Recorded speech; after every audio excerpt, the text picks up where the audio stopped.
Bengali kidney care YouTube চ্যানেলে আপনাকে পুনরায় স্বাগত। আজ এই ভিডিওতে আপনাদের জানাবো ডায়াবেটিক নেফ্রোপ্যাথি কী ও কিভাবে হয়। ডায়াবেটিস এমন একটি রোগ যা এখন প্রায় 40+ বয়সের মানুষদের মধ্যে বেশি দেখা যায়। এছাড়াও যারা ফ্রি হ্যান্ড এক্সারসাইজ কম করেন, ওয়েট বেশি, তাদের মধ্যে অবশ্যই লক্ষ্য করা যায়।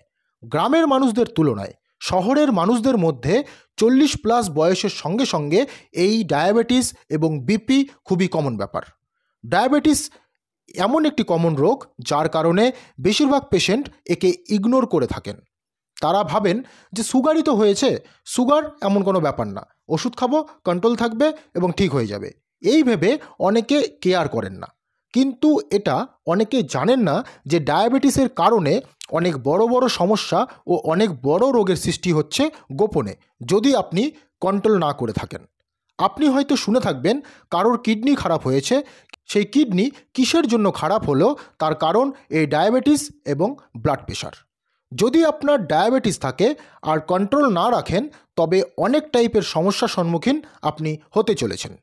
এটা আপনাকে ভয় দেখানো হচ্ছে না, আপনাকে সতর্ক বার্তা দেওয়া হচ্ছে। হতে পারে চোখের সমস্যা, বয়সের তুলনায় বার্ধক্য তাড়াতাড়ি আসা, দাঁতের সমস্যা, লিভারের সমস্যা এবং সর্বোপরি কিডনি সমস্যা।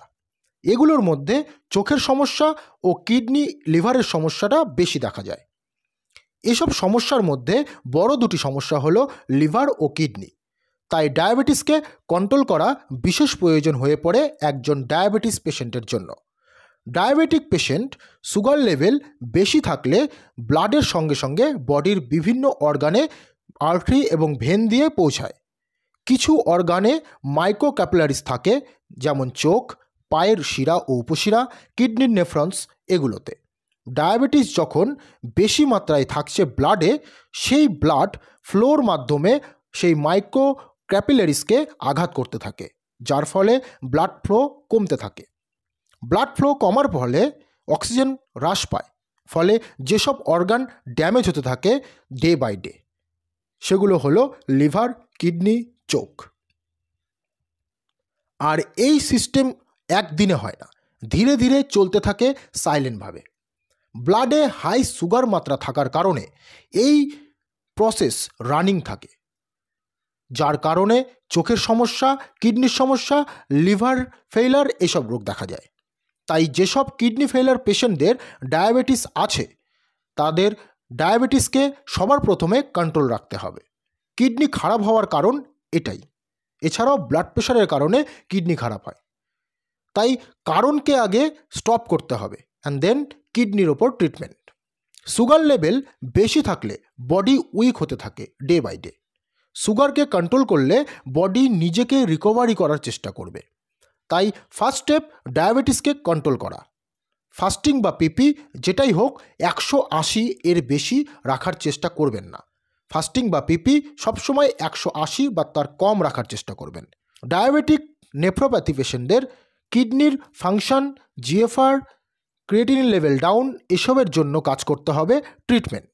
সুগার কন্ট্রোল থাকলে কিডনি আরও খারাপ হবে না, কিন্তু হাই সুগারের কারণে কিডনির যেসব নেফ্রন্স ড্যামেজ হয়ে গেছিল তা রিকভারি করা মুশকিল হয়ে পড়ে।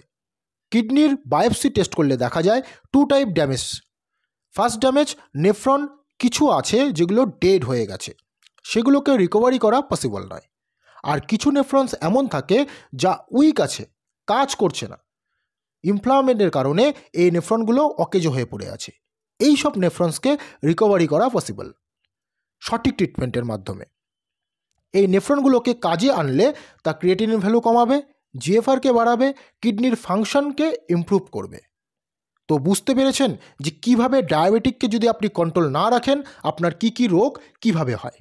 তাই ডায়াবেটিসকে কন্ট্রোল রাখুন, একে কখনোই ইগনোর করবেন না, সবসময় 180-র নিচে রাখার চেষ্টা করুন। কন্ট্রোল যদি আপনি ডায়াবেটিসকে রাখতে পারেন, শুধু কিডনি বা লিভার নয়, এর সঙ্গে আপনার দাঁত, চোখ এবং আদার্স অর্গানগুলো আপনার ভালো থাকবে। ভালো থাকুন, সুস্থ থাকুন, নিজের কিডনির যত্ন নিন। কিডনি সংক্রান্ত আরও কোনো কোয়ারিজ থাকলে কমেন্ট করে জানান। ধন্যবাদ।